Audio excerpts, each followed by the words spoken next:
প্রতিপক্ষের মাঠ। নতুন মৌসুমে তারকা খেলোয়াড়ে ঠাসা দল নিয়ে সে মাঠে বাজিমাতের লক্ষ্য বার্সেলোনার। যেমন কথা তেমনই কাজ। মাঠে নেমে কয়েকটা পাস খেলেই রিয়াল সোসিয়েদাদকে নিজের জাত চেনালেন Polish goal machine Robert Lewandowski. ক্যারিয়ারের দ্রুততম গোল করে 34তম জন্মদিনের রাতটা স্মরণীয় করে রাখলেন এই পোলিশ স্ট্রাইকার।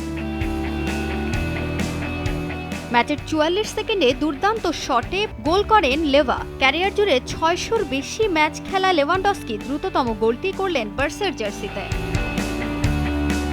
শুরুতে ভালোই এগিয়ে যাচ্ছিল বার্সেলোনা, কিন্তু ম্যাচের বয়স যখন 6 মিনিট তখনই ঘটে ভিন্ন এক ঘটনা।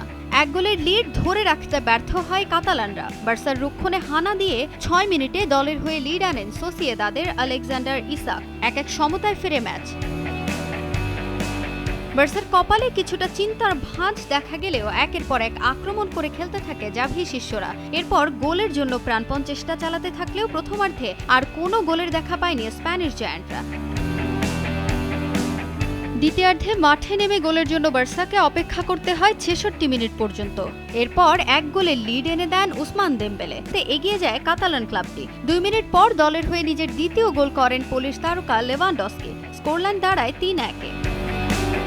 79 মিনিটে দলের হয়ে চতুর্থ গোল করেন ফরওয়ার্ড আনসু ফাতি। লিড নেয় কাতালানরা। এরপর আর কোনো গোল শোধ দিতে না পারায় 4-1 ব্যবধান নিয়ে মাঠ ছাড়ে রিয়াল সোসিয়েদাদ। এ জয়ের মধ্য দিয়ে নতুন মৌসুমে লা লিগায় প্রথম জয়ের দেখা পেল বার্সেলোনা। তাজিন খন্দকার, সময় সংবাদ।